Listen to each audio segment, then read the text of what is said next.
There's something profoundly misunderstood about silence. Most people think silence is a game, a tactic, some kind of emotional chess move designed to manipulate another person's behavior. But true silence, the kind that actually makes a man feel your absence, is not a punishment. It's clarity. It's the moment you stop speaking just to be heard, and instead you step back so the truth can reveal itself without you having to push, explain, or justify anything. When a woman goes silent, it isn't because she wants to win. It's because she has finally realized that repeating herself won't change anything. She sees that her constant effort has become background noise, something he no longer registers. And when effort becomes invisible, silence becomes the only language left that still carries weight. Think about it this way. When you talk and talk and talk, when you express the same needs, the same frustrations, the same disappointments over and over, you're creating a pattern he becomes numb to. Not because he doesn't care, but because he's become accustomed to you being the one who always highlights the problem and always tries to fix it. Your voice becomes a soft cushion that prevents him from ever hitting the emotional floor hard enough to wake up. But silence removes that cushion. Silence creates a gap, and humans notice gaps far more than they notice consistency. He may not notice the message you send every day, but he will notice the day you stop sending it. He may not acknowledge the reassurance you give constantly, but he will feel the moment you no longer offer it. And that's because silence activates something words rarely do: internal reflection. The moment you pull back, a man is left alone with his own behavior, with his choices, with the parts of himself he didn't have to look at when you were there, making the relationship easier, smoother, more comfortable. Your silence hands him the responsibility he has been avoiding. Now he has to sit in the discomfort of his own absence, his own effort, his own contribution. And it's in that discomfort where emotional truth becomes visible. He starts asking the questions you stopped asking. He starts noticing the lack of connection you used to compensate for. He starts recognizing the imbalance that your silence finally exposes. Not because you forced him to feel something, but because you stepped away from filling the emotional space he used to take for granted. That's the moment a man truly feels your value. Not when you give more, but when you give nothing where you used to give everything. Not when you fight to be seen, but when you stop fighting altogether. Silence is the doorway through which a man finally sees the impact of your presence, because only in its absence does he realize how significant it actually was. There's something fascinating about human nature. We don't always recognize the value of what's in front of us, but we immediately feel the impact of what's missing. And this becomes especially clear in relationships. When you are constantly present, emotionally available, responsive, attentive, your presence becomes a familiar rhythm. He gets used to it, even if he never says it. But when you pull back, when you create just a little bit of space, he starts to notice all the things he took for granted, not because you vanished, but because the emotional landscape suddenly shifts and he can feel the difference. Absence has a way of revealing truths that presence can hide. It's only when the noise stops that you hear what's underneath.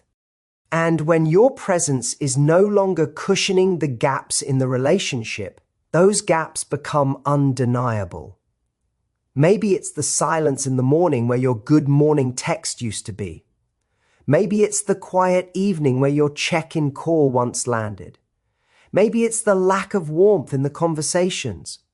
Or maybe it's the realization that he now has to initiate in places you always did. Whatever it is, he feels the shift, not because you're doing something dramatic, but because you stopped doing everything automatically. And this is the part men don't often understand until it's already happening. Your presence wasn't just being there. It was emotional labor. It was consistency. It was attentiveness. It was intention. It was love expressed through small daily actions. When you remove those things, he suddenly sees the infrastructure of the relationship you built without him even noticing. Absence exposes contribution. And you see it clearly too. You start recognizing the weight you carried, the emotional glue you provided, the effort you put in that he matched only halfway, if at all. When you go silent, you stop covering for his lack of effort. You stop smoothing over disconnects. You stop filling the empty spaces he never felt responsible for. And that's when he finally confronts the truth. The relationship didn't feel good because he was doing enough. It felt good because you were.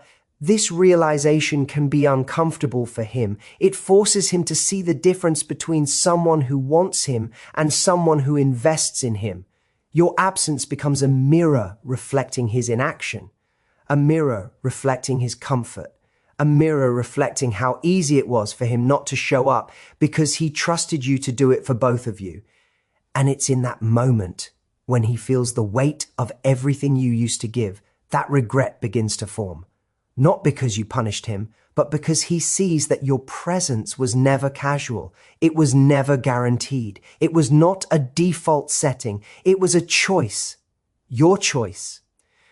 When you go silent, you're not withdrawing love. You're withdrawing the illusion that love can survive without reciprocity. It's easy to assume that words are the primary way we communicate in a relationship.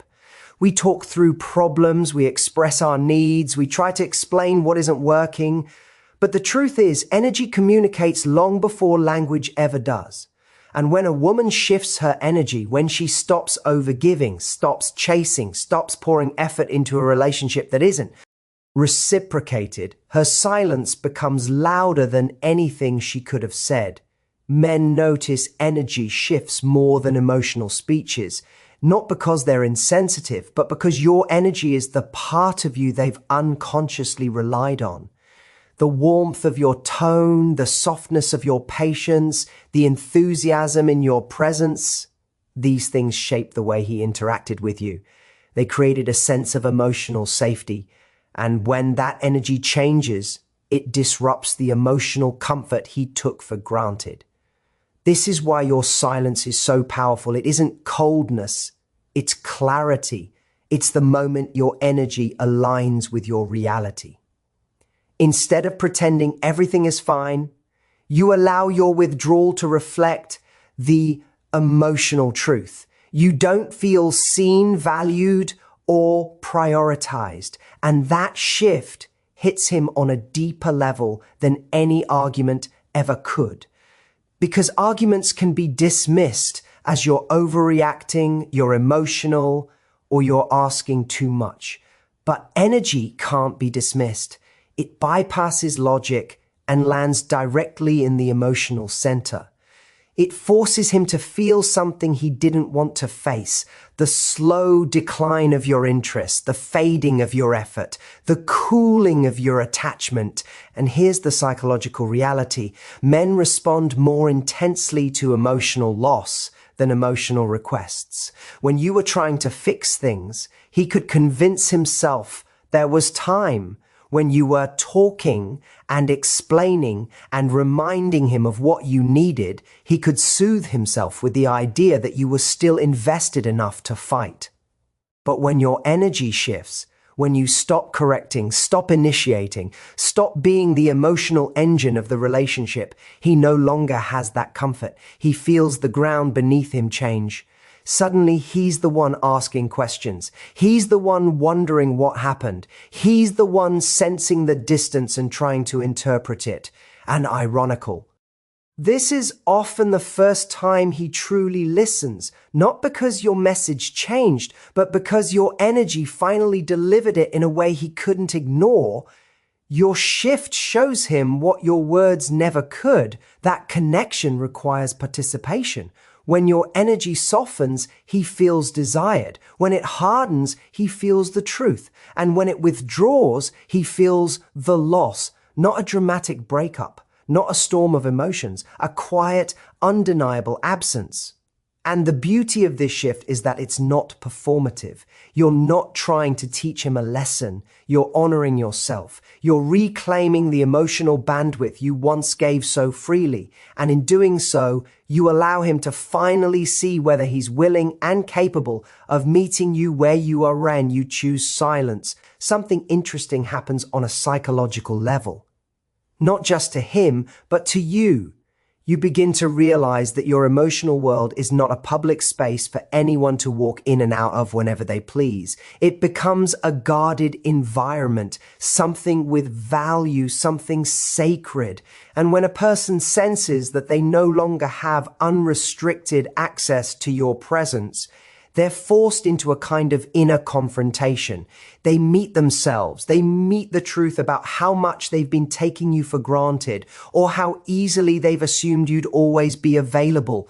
Silence exposes their habits, but more importantly, it exposes their intentions. A man who is truly invested will feel that silence like a missing heartbeat, not because he's addicted to attention, but because connection matters to him. It disrupts his rhythm. It causes him to pause and think about why you've stepped back, and that pause is essential. Most people never stop long enough to question their own patterns. They keep doing what feels convenient. And that's exactly why silence is powerful. It's inconvenient. It removes the comfort they've grown used to and confronts them with a choice: step up or step out. But the deeper part of this is that your silence isn't meant to be a weapon. It's meant to be a mirror that reflects the truth of the dynamic. If you've been the one constantly reaching out, constantly smoothing things over, constantly keeping the connection alive, then silence is a way of putting the responsibility back into his hands. It's the moment where you say, not with words, but with energy, if you want this, you'll have to participate in it. And this is where you see the difference between a man who cares and a man who only wants you when it's easy. Some men misinterpret silence as a game because they are familiar with relationships that rely on manipulation. But real silence, the kind that comes from self-respect, not from strategy, cannot be mistaken for a game. It has a different energy. It's calm. It's not dramatic. It doesn't come with accusations or ultimatums. It simply creates space. And space reveals truth faster than confrontation ever will. When you're quiet, you create an environment where his desire has to act, not just react. It forces him to initiate, to think, to consider your value instead of assuming it. It interrupts the lazy pattern of emotional complacency. And here's the important part. Silence doesn't just reveal him, it reveals you. You learn how much of your connection was built on your effort alone. You learn whether your absence creates movement or exposes indifference. And sometimes that's the clarity you've been avoiding, because it's easier to believe someone cares when you're constantly filling the silence for them. It's easier to believe you matter when you're the one keeping the conversations alive. But silence makes you confront that uncomfortable truth. Was he connected to me, or was I simply convenient to him? And as painful as that question is, the answer becomes liberating. Because once you see the truth, you stop giving your energy to ambiguity. The beauty of silence is that it teaches you something essential. Value is not loud. It doesn't need constant reminders. It doesn't chase. It doesn't convince. Value exists quietly, confidently, knowing that the right person will step toward it rather than drift away, and the person who is meant to be in your life won't fear your silence. They'll respond to it with clarity, with intention, and with genuine effort. The wrong person will simply disappear into it. Either way, you win. There's a moment in every connection where you have to decide whether someone has earned the right to return to your emotional space. And that decision doesn't come from anger or ego, it comes from clarity. Because when you've taken a step back, when you've allowed silence to reveal someone's intentions, the next stage is recognizing whether their response is genuine effort or just a reaction to discomfort? This is where your discernment becomes your greatest strength. Not every apology deserves access, not every message deserves a reply, and not every attempt to come back should be accepted. What you're really evaluating is not the gesture itself, but the psychology behind it. Did he return because he finally understands your worth, or did he return because the loss of comfort unsettled him? There's a difference between a man who values you and a man who misses the convenience of you. One is driven by emotional investment, the other by emotional dependency. And your ability to see the difference will determine the quality of relationship you allow into your life. The irony is that most people come back not because they suddenly had a spiritual awakening, but because silence created an emotional vacuum they weren't prepared for. They don't necessarily.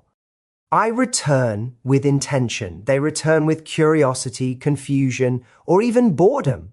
And if you don't evaluate that carefully, you'll find yourself in the same loop you've been trying to escape.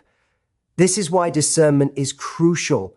It stops you from confusing effort with impulse. When someone truly values you, their actions after your silence have a certain depth. They're consistent. They're thoughtful. They show evidence of reflection. They don't rush in with vague statements or emotional crumbs. They take responsibility. They ask questions. They show change, not just chatter. And most importantly, their return aligns with what you actually want, not just what they suddenly realize they've lost. But to recognize that, you have to stay anchored in your own standards. Silence gave you space to reset emotionally. Now you have to guard that space with awareness. You can't let someone back into your world simply because their reappearance triggers old feelings. Emotional history can be powerful, but it doesn't guarantee emotional health. And a man returning after feeling your absence doesn't automatically mean he's ready to show up differently. Sometimes he wants access to the old version of you, the one who accommodated, who explained, who carried the emotional load. But that version of you can't greet him at the door anymore. You're not going silent to be dramatic. You're going silent to become grounded. So when he comes back, the question isn't, do I still have feelings for him? The question is, do his actions now align with the relationship I actually want? That shift in mindset changes everything. It turns you from a passive participant into an active chooser. And that's the heart of this entire dynamic. You're not waiting to be chosen. You're building the strength to choose wisely. You're evaluating, not from longing, but from clarity. And when you do that, you stop accepting temporary attention as a substitute for long-term intention. There comes a point where the silence you created stops being about him and starts becoming a mirror for you. It's the moment where you realize that the real transformation wasn't in making him feel your absence. It was in understanding the value of your own presence. And this is the part people rarely talk about. We focus so much on making him miss you that we forget the deeper truth. The goal isn't to manipulate his emotions. It's to reconnect with your own power. Because the moment you stop trying to force someone to see your worth, you begin to see it more clearly yourself. Silence becomes powerful when you use it intentionally, not reactively. When you stop giving, stop explaining, stop overfunctioning, you create space not just for him to step forward, but for you to observe reality without the noise of hope or fear.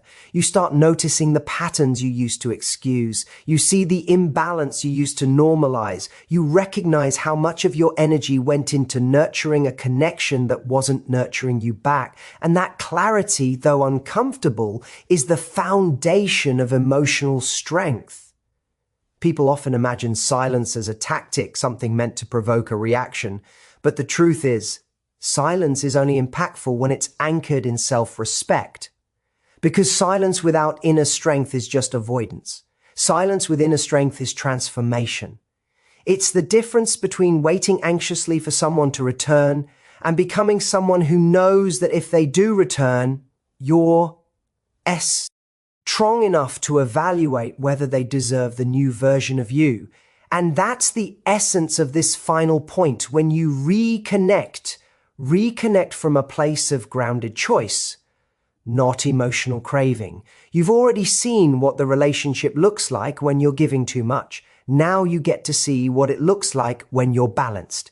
When he comes back, if he comes back, you're not rushing to fill the silence. You're not rewarding bare minimum effort. You're not shrinking yourself to be easier to love. Instead, you're meeting his actions with measured attention. You're listening more than you're explaining. You're observing more than you're assuming. You're choosing deliberately instead of reacting emotionally. This shift doesn't just change how he sees you. It changes how you experience the connection altogether.